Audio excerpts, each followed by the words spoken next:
Everyone, welcome to another episode of Live with NORML. I'm J.M. Padini, Development Director for the National Organization for the Reform of Marijuana Laws. It's Friday, June 28, 2024. You know what that means? It's time for me to answer all of your burning questions live. Hey, we're going to talk about this week's news as it relates to cannabis, policy, science, legislative changes. Thanks for joining us. Thanks to everyone. Hey, thanks to everyone on Instagram for joining us as well. Hey, take a quick second and drop a note in the comments. Let me know where you're watching from. Also, let me know what your burning questions are this week.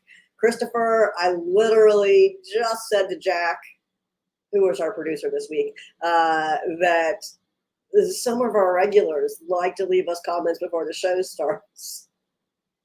Just like magic, then your comments appeared. And I was like, no. I know I'm not accidentally live. It's just Christopher. Hey, everyone on Instagram talking about CDL drivers. We see you and hear you. And yeah, absolutely.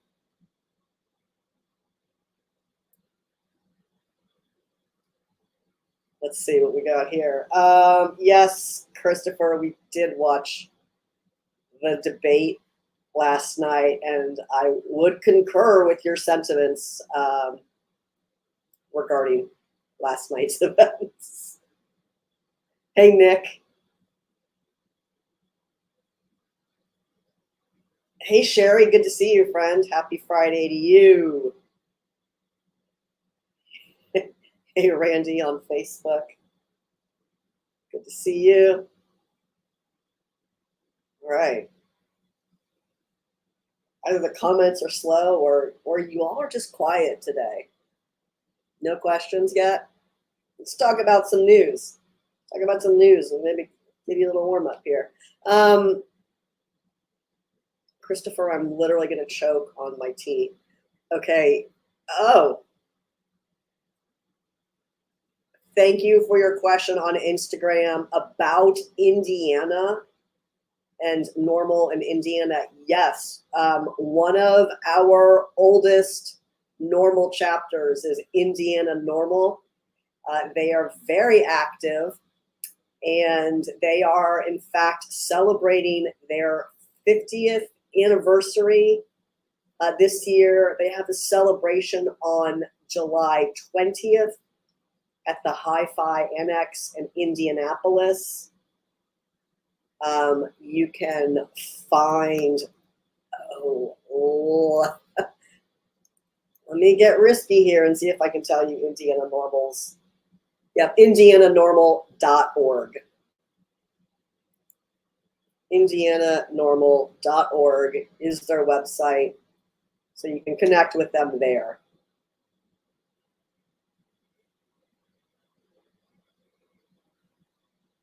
Hey, Tree, good to see you. All right, let's talk about some. Oh, Nick, that was very kind of you. Congratulations indeed to Indiana NORML. Let's talk about some news. I'm just going to let Jack choose. Jack has chosen for us that we will be talking about the first story in no particular order. Hey,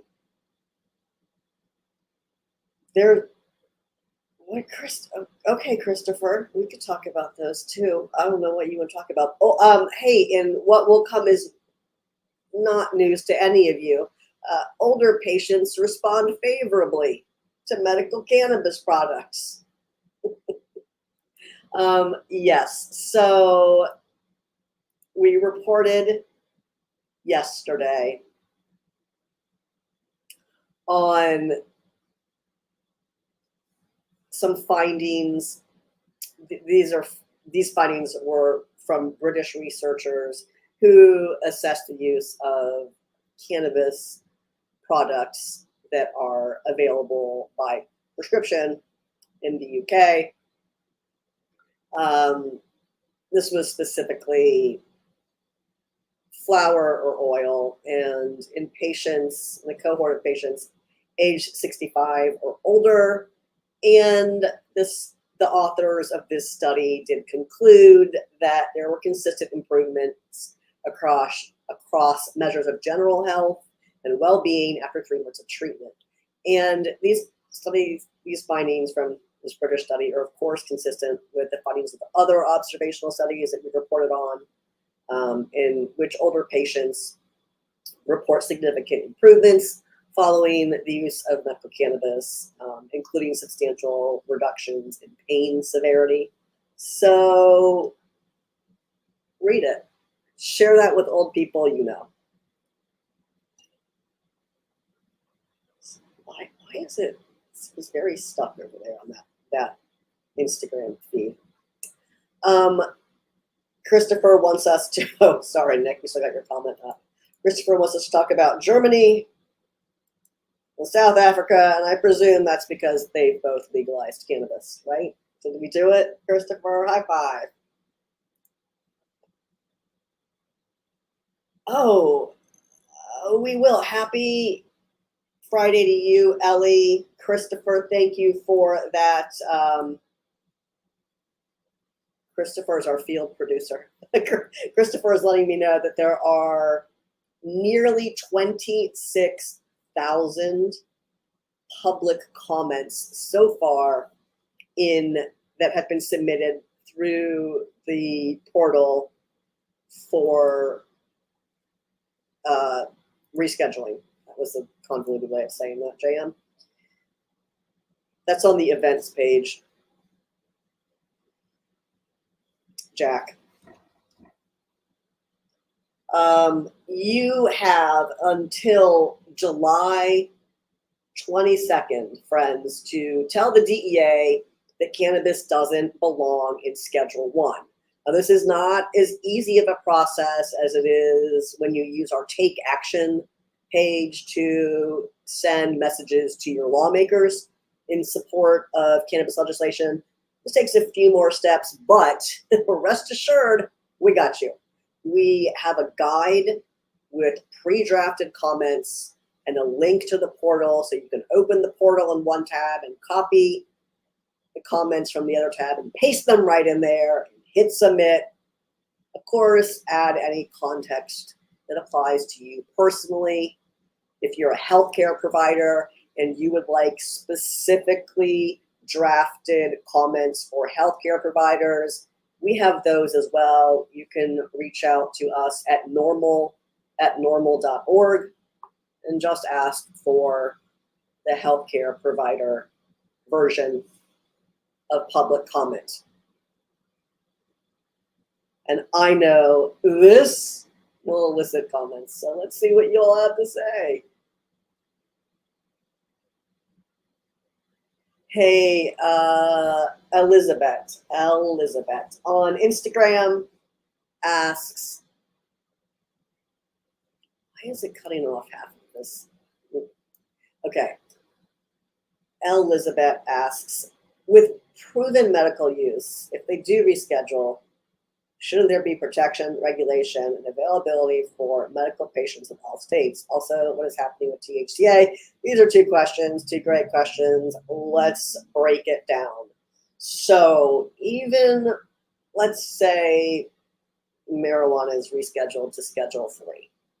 That in and of itself does not make it available by prescription. It does not make it an FDA-approved medication, and FDA-approved drugs are what are available by prescription. It is not realistic to believe that the FDA is going to begin regulating plants. They don't regulate plants. Plants are not consistent with the criteria for FDA-approved drugs. So on one hand, shouldn't there be protection, regulation, and availability? Of course, that's what we believe at NORML, but rescheduling is not going to do that. everything that is illegal today about cannabis under Schedule 1 from a consumer perspective will be just as illegal under Schedule 3. There's a Schedule 3 THC drug available by prescription right now. It's called Marinol. Most patients don't tolerate it well because it's 100% pure synthetic THC and nothing else. And it's generally uncomfortable for people. But it doesn't mean we can't say, sure, Schedule 3. Because marijuana doesn't belong in Schedule 1. Does it belong in Schedule 3? No. Is Schedule 3 better than Schedule 1? Yes. Marijuana needs to be removed from the CSA altogether. Like alcohol and tobacco are not scheduled substances. Marijuana needs to be removed from the Federal Controlled Substances Act as well, so that states can set their own marijuana policies without threat of federal interference. Now, to your second point about what's happening with THCA, what's happening with it, so THCA, tetrahydrocannabinolic acid, that's how THC is present in the plant. That's how it is. If you go to a dispensary, a licensed medical or adult use dispensary today, you buy cannabis flower, that cannabis flower will have a tiny bit of THC in it, meaning the THCA has already decarboxylated into THC. But mostly it's going to be THCA. That's weed. When you go buy the product at some unregulated store that's called THCA flower, that's weed. Right? There's a lot of efforts around the country right now to capitalize on perceived loopholes in federal law. So that's why you see that products like that marketed everywhere. They're not regulated. You have no idea what's in there, whether there's THC, THCA, mold, mycotoxins, yeast, pesticide residue. You have no idea what's in there. This is predatory behavior, taking advantage of consumers.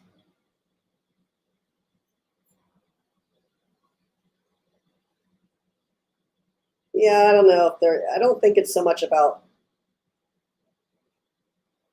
an attempt to ban THC as it is to close the loopholes that are being exploited. That's my take on it. All Farm Bill compliant products, says someone, come with COAs. A certificate of authenticity doesn't mean anything if the lab isn't regulated. So, you know. Buyer beware. Hey, Nick. Thank you for mentioning. Now, Jack, can you please go look up in Pennsylvania SB 846 for me and like drop a link to it somewhere into the script so I can see that. So I'm not hunting around Bill Track 50. But Nick, I think HB 2500 is the adult use measure that dropped last week in Pennsylvania. Is that correct? I believe that's correct. Oh, yes, for everybody. I just mean in the script. I can't access a link that's in the comments. I need it to go in the script. Hi, Samuel. Welcome back. Oh no, what happened? It disappeared. Paste it again.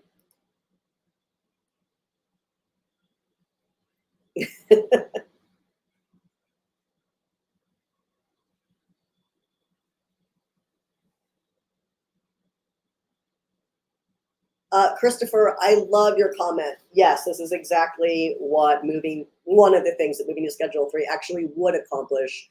And it changes the tone of the rest of the legalization conversation. It really,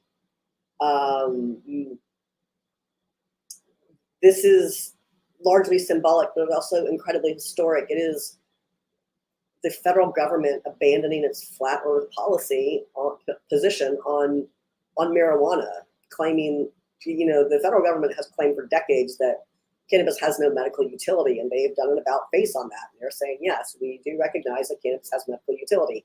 That is important, and it means that anyone who comes to the conversation around cannabis policy that's serious about it can't just stand up, and by people I mean insane prohibitionists, can't just stand up and say, well, it's Schedule 1, it's dangerous, it's blah, blah, blah, which is what we've been hearing for far too long. So, we do agree, Christopher, absolutely should change the conversation.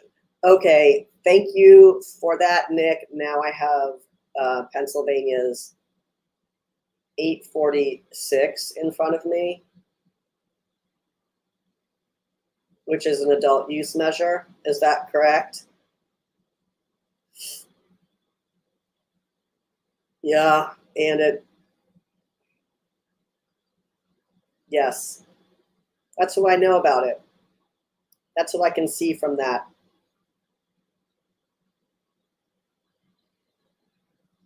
Oh, and your question is about combining them. Yeah, so, potentially as both of these bills move through the legislative process, if, let's say, the House passed 2500 and the Senate passed 846, then they could reconcile them into one bill. That's absolutely something that could happen. Hello, Wade. Happy Friday to you.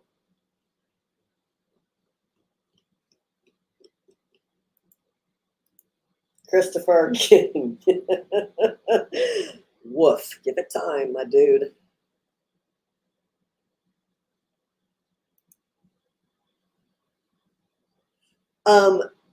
Yeah, it was like 4 degrees below zero in my office a hot second ago. Otherwise, it is 89 here in Richmond. Ramona, I am so glad that Smoke the Vote was helpful for you. If you, like Ramona, are interested in seeing who's on your ballot and where they stand on cannabis policy, you can head to vote.norml.org. That's NORML's voter guide called Smoke the Vote. If you are a candidate, you can submit your comments to us directly, and then we can add them to the voter guide. Yeah, and I'm sorry, Kansas. Kansas has issues like other states do as well. Garbage in, garbage out, friends. If you elect people who are terrible on cannabis policy, you will most certainly see terrible cannabis policies. That's how that works.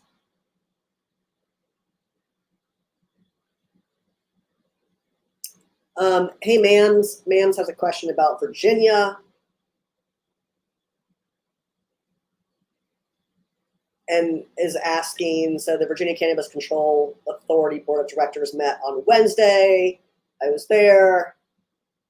It was super exciting. And they did have an excellent presentation on the medical cannabis program, just on basic statistics data, which we did not have under the previous regulator. So market improvement. And Mans notes that it appears dispensations are steadily increasing. Yes. And asks, will this cause pressure for legislators in Virginia to increase allowed dispensaries? No. No, nothing pressures these people. Except for you, their constituents.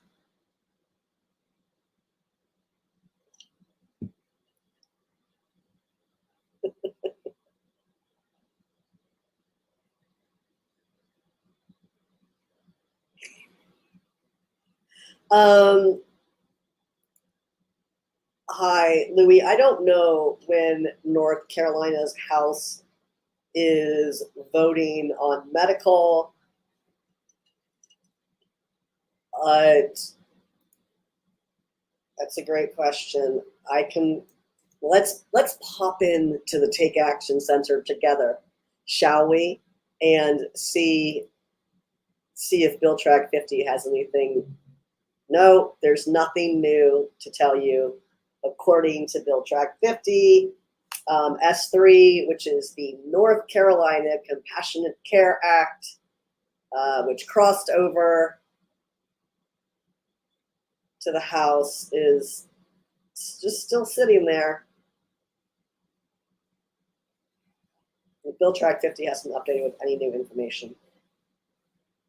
If you're in North Carolina and know something that I don't, now's your time to tell me. Hey, Fourth Cloud on Instagram asks, what do you know about Florida? Well, I'm from there and it's very hot. I know what you're asking, but I thought that was funny. Amendment 3. So if you are a Florida voter, you will see legalization on your ballot this November. It is a constitutional amendment, so it requires 60% of the vote. If you want to pass Amendment 3, you need 60% of the vote in Florida. I can also tell you that your insane governor wants to spend PAC money to oppose Amendment 3. That's what I can tell you. That, and you should tell everyone you know to vote yes on 3. Someone else on Instagram is asking, when will it be federally legal? When Congress passes a bill to remove marijuana from the Federal Controlled Substances Act and allow states to set their own policies without threat of federal interference. The only way this can happen is if you elect people who aren't crazy. So let's do that together, shall we? Let's vote in November and let's elect people who aren't terrible on cannabis policy. And then afterward, regardless of who gets elected, you have to talk to them. You have to tell them where you stand on the issue. We make that super easy for you in the NORML Take Action Center, which you can find at norml.org/act. Or just go to the front page of NORML and click the Take Action button. Thank you. I got a thumbs up for that. I love it.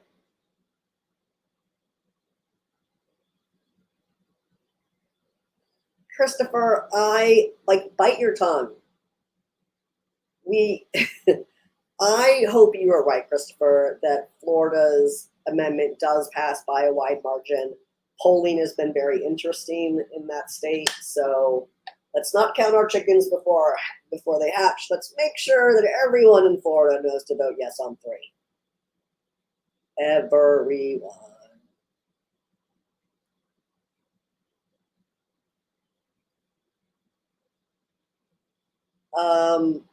Hey, Mark and MMJ on Instagram. Sorry, I just scrolled back up to see your comments.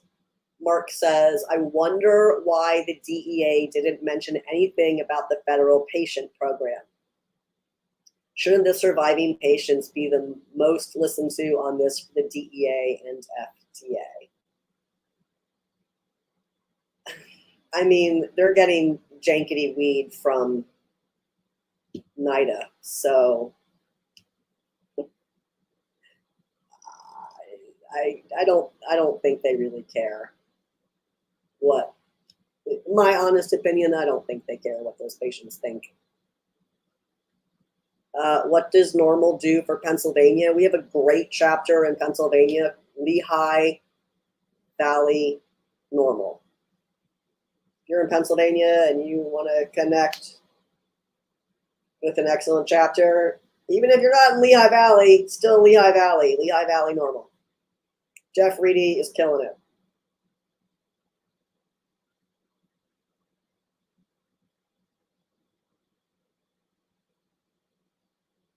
Where do I see the marketing for the next 6 months? What kind of marketing? What do you mean? Please ask me more. Oh, where do I see, thank you. Where do I see the market in the next 6 months? I see it at just anywhere, in any state, everywhere. In 6 months,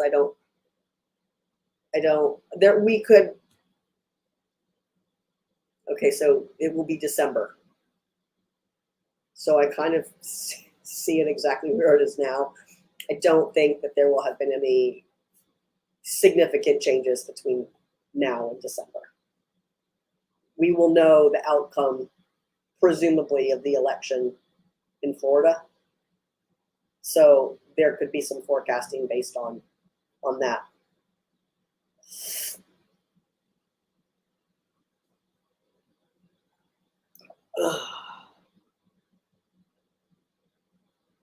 Oh, great. Yeah, absolutely. Yes.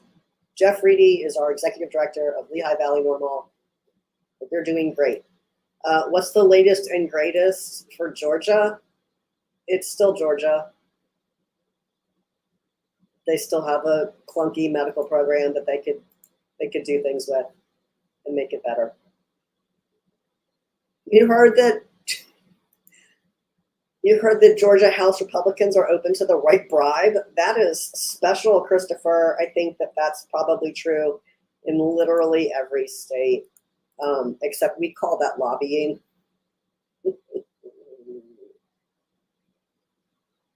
Thanks, Nick. Yeah, I said what I said, Nick. Lehigh Valley.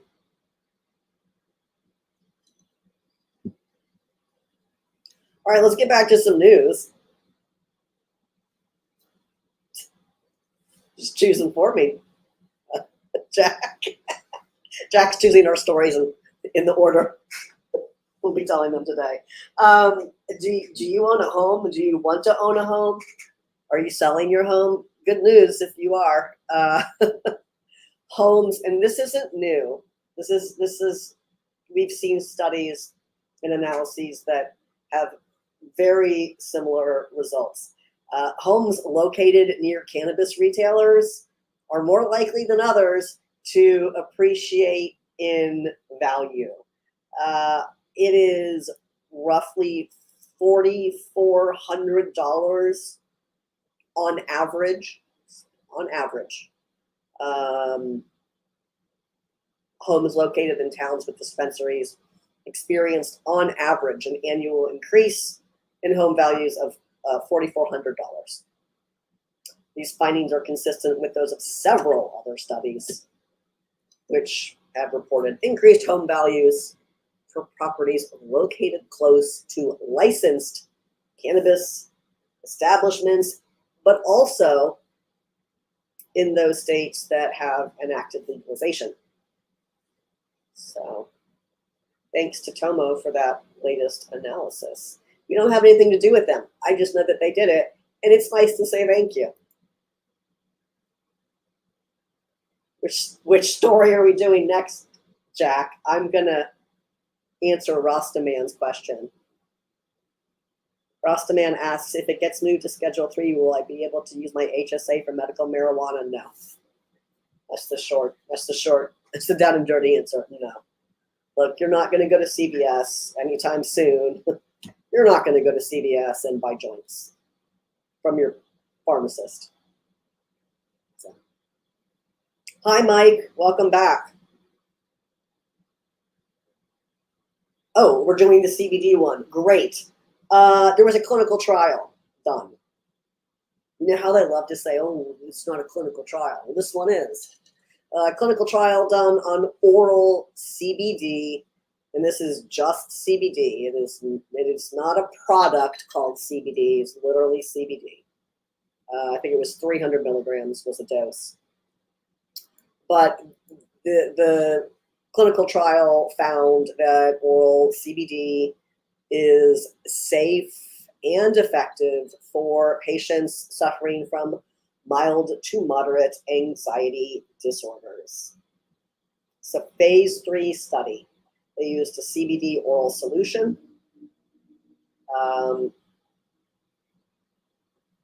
It was 150 mg per milliliter of CBD versus a placebo in a cohort of 178 subjects with anxiety.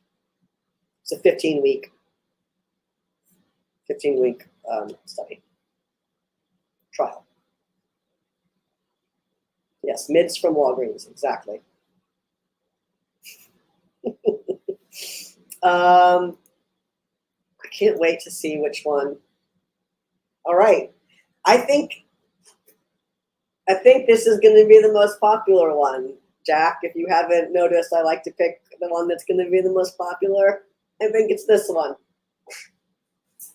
And it's similar to, I don't remember if it was last week or the week before, but we just reported on terpenes, on a study on terpenes that talked about neuropathic pain. But this study, and again, it's preclinical data, meaning it's an animal model.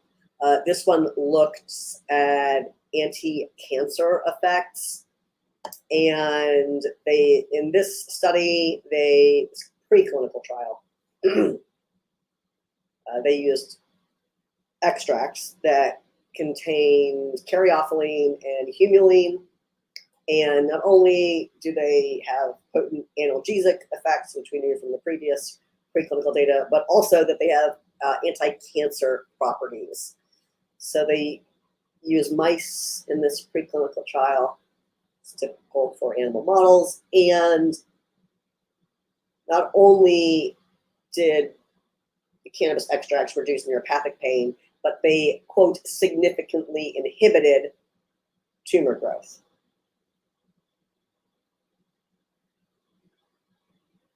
Yeah. So good to know about those two terpenes. And mice. Hopefully there's some human applications there at some point.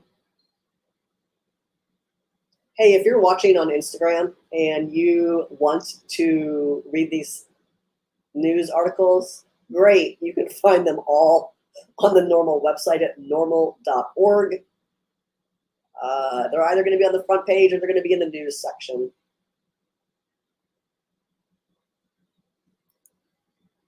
Oh, that's the one we're doing next, Jack. Okay. I feel like these are all not news, but not new news. Two surveys, one from the US, one from Canada,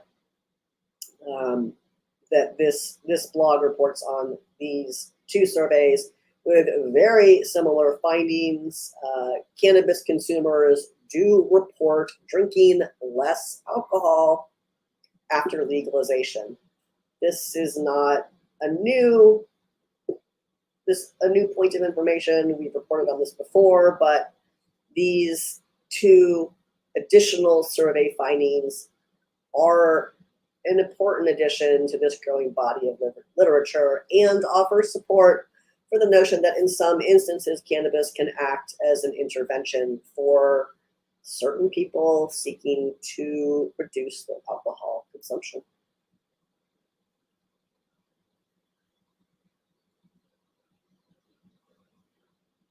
Yeah.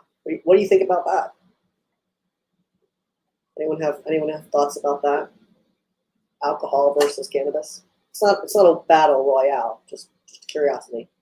And as Christopher, and as Jack has moved us on to the final story, we are flying through it today, Jack. Louisiana governor signed another bill at the beginning of the week. As you may recall, last week he vetoed a bill that would have made cannabis pardons just a little easier. He was like, no, I don't like Joe Biden, so I'm not signing this bill.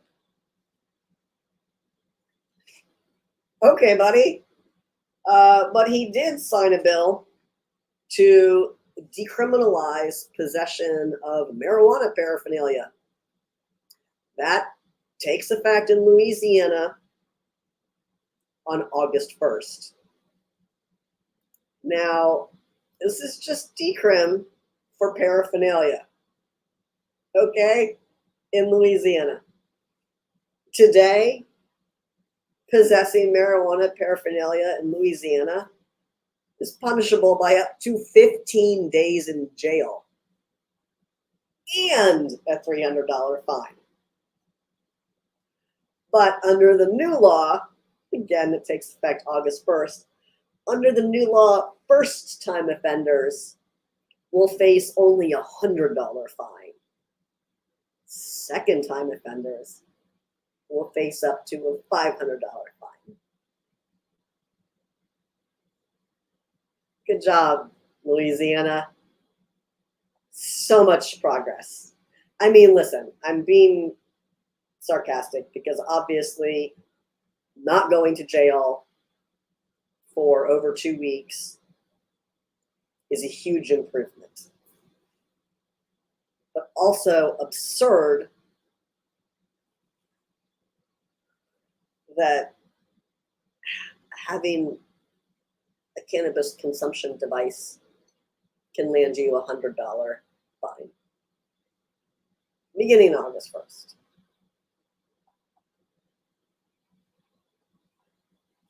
Hey, Melissa. Welcome, friend. Welcome, friend. Thank you for having a comment. Circling back to the alcohol story, Melissa says, I wholeheartedly agree with those statistics. My fear is that alcohol sales decreases may make another, quote, enemy of alcohol retailers against cannabis. You know, maybe, but I think they're just so far apart from each other that I don't think it's top of mind necessarily. We don't see that. I haven't experienced that in state level lobbying. I haven't seen any alcohol entities come up and say, no, cannabis bad. I don't think they have a leg to stand on there, honestly. Hey, Matt, thanks for your comment on Instagram about alcohol and cannabis. Appreciate that. And to your point, yeah, so when they're separate from each other, we know that alcohol tends to increase risk-taking behavior, lowers inhibitions, increases risk-taking behavior. Whereas with cannabis, typically, you have the inverse effect where people are perhaps a little more aware of what's going on.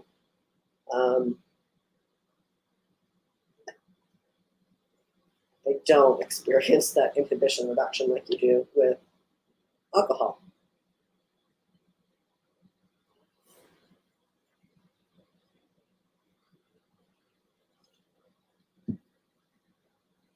Hey, Chris, welcome back. Other Chris, not Christopher, Chris. We did all the news because Jack kept us on track and said, go, go, go. Let's talk about some other things. Let's talk about the weekend weed read, which comes out tomorrow. I'm glad that you all have joined us for this news today, and setting next week aside because it's a holiday. I really don't want to stand up and look at that calendar, and I can't see July. So give me a second. Out of the way. I need a July calendar. All right. We aren't going to do the show next week because it's the day after the 4th of July, and you all are going to be at like barbecues or the beach or something like that. We will do one the next week, and then we won't do one the following week, but we'll talk about that another time. Hey, my point is, thank you for joining us today. Please hit that like, follow, or subscribe button wherever you're watching so you never miss when NORML goes live, because we try to do it Fridays at 4. Also, if you like this news, you can get the whole thing. You can get this in your inbox. I mean, not this, but the written version of it with pictures and not my face. Our weekly newsletter, NORML News of the Week. NORML News of the Week comes out Thursdays, 4:20 p.m. Eastern. Funny. And NORML's Weekend Weed Read comes out Saturdays, about 9 a.m. Eastern. You can get both of these by going to norml.org/subscribe. Make sure you check the Weekend Weed Read box. Just a lot to say. What was I thinking? So that you always get this in your inbox. Okay. Christopher's favorite question. I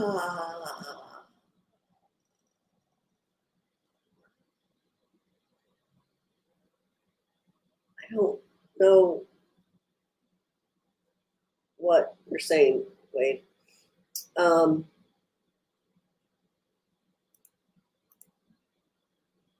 Thank you, Christopher. What's my favorite type of cannabis? My favorite type of cannabis is legal cannabis.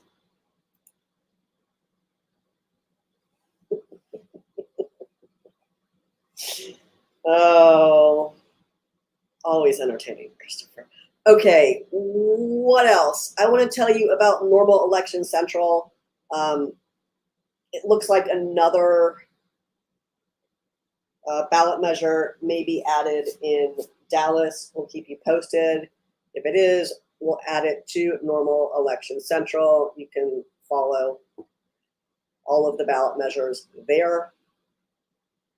In addition to visiting NORML's Smoke the Vote voter guide to legalizing marijuana in your state, or even after it's legal. You should know before you go, because elections have consequences and we want to help you make good choices, friends. Maybe visit the voter guide before you vote. See where they stand on the issue. What else do I want to tell you about? Let's talk about some events. We have some events coming up. Well, I want to see that right there. Right.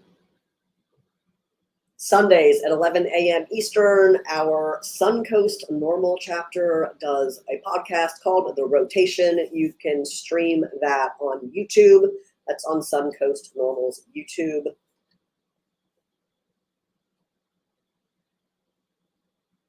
Hey, James. Welcome back, friend.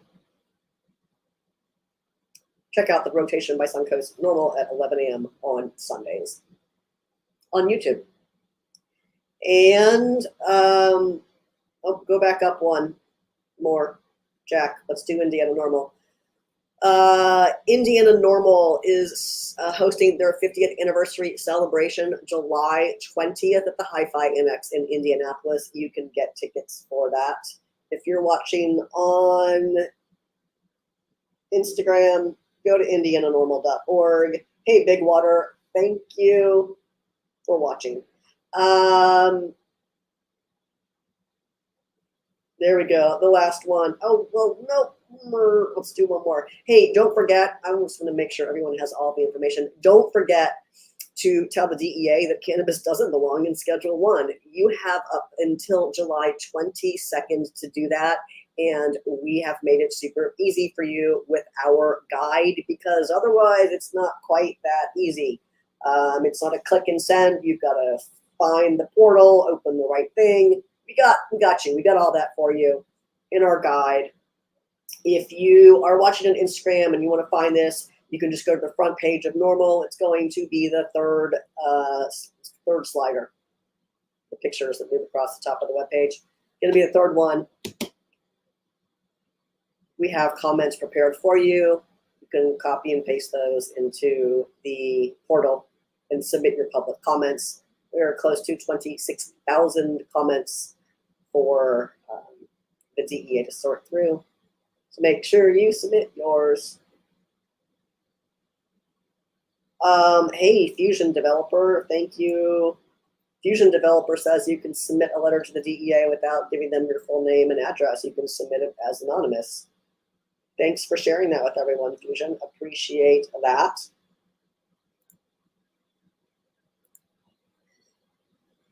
You'll be submitting yours soon. Awesome. Appreciate that very much. And hey, then, I know this is a ways off, but it's a thing that takes a little bit of planning. The NORML Key West Legal Seminar is December 5th through 7th at the Pier House Resort in, that's right, Key West, Florida. You can get all the information you need at norml.org/Key West. If you are an attorney and you need CLEs, great. NORML legal seminars are fully accredited by all states that require continuing legal education credits for their practicing attorneys.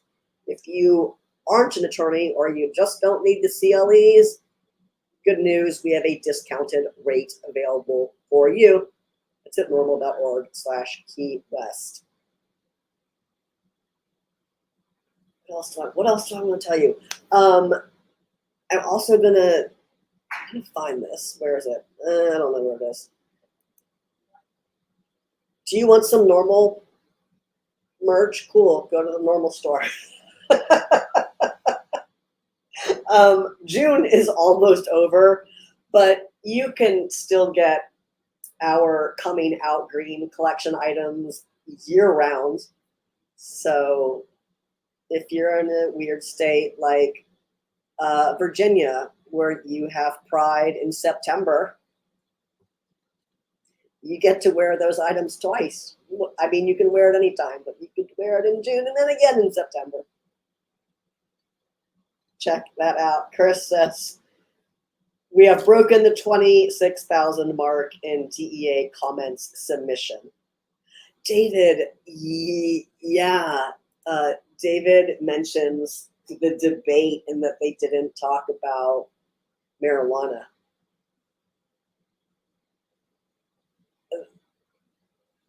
That was an event. That's something that we all watched together, wasn't it? Seems like a missed opportunity.